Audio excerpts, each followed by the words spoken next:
शिवरायांनी कधीही सुरत लुटलेली नाही असं फडणवीस म्हणाले। शिवरायांनी सुरत लुटली या शब्दावर माझा आक्षेप आहे असंही त्यांनी म्हटलं। शिवरायांनी सुरतवर स्वारी केली होती, महाराजांनी स्वराज्यासाठी सुरत लुटली होती ही टीका परवा उद्धव ठाकरे यांनी केली होती।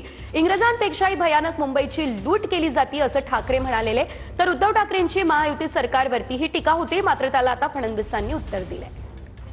माझा स्पष्ट आरोप आहे की महाराजांनी सुरत स्वराज्यासाठी लुटली होती, त्या इंग्रजांना मदत करणाऱ्यांच्या व्यापाऱ्यांच्या त्या हे होत्या आणि स्वराज्यासाठी लुटली होती। ही मुंबई लुटतायत, इंग्रजांपेक्षा जास्त भयानक पद्धतीने मुंबई लुटतायत आणि मुंबईच्या सगळ्या गोष्टी मुंबई बाहेर नेऊन मुंबईला भिकारी करतायत।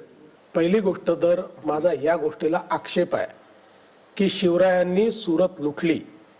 शिवरायांनी कधी सुरत लुटली नाही, शिवराय लुटारू नव्हते। सुरतवर त्यांनी स्वारी केली, स्वराज्याचा जो खजिना त्या ठिकाणी औरंगजेबाच्या लोकांनी किंवा मुलांनी लुटून नेला होता।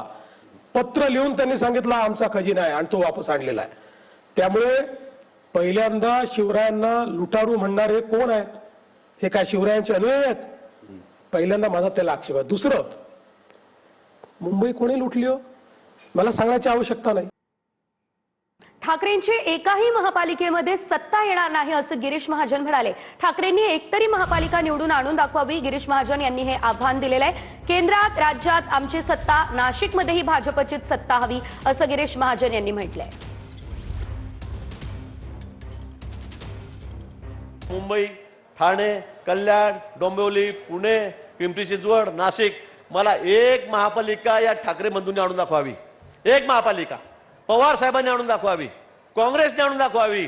एक सुद्धा महापालिका मोठी त्यांच्याकडून येणार नाही, कारण लोक त्यांना स्वीकारायला तयार नाहीत।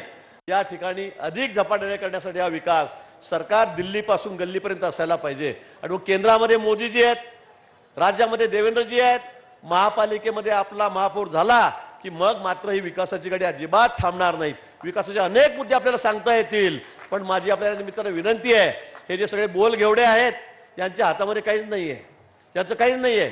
गल्लीमध्ये पण नाही, दिल्लीमध्ये पण नाही आणि राज्यामध्ये नाही, म्हणून यांच्यावर विश्वास ठेवू नका।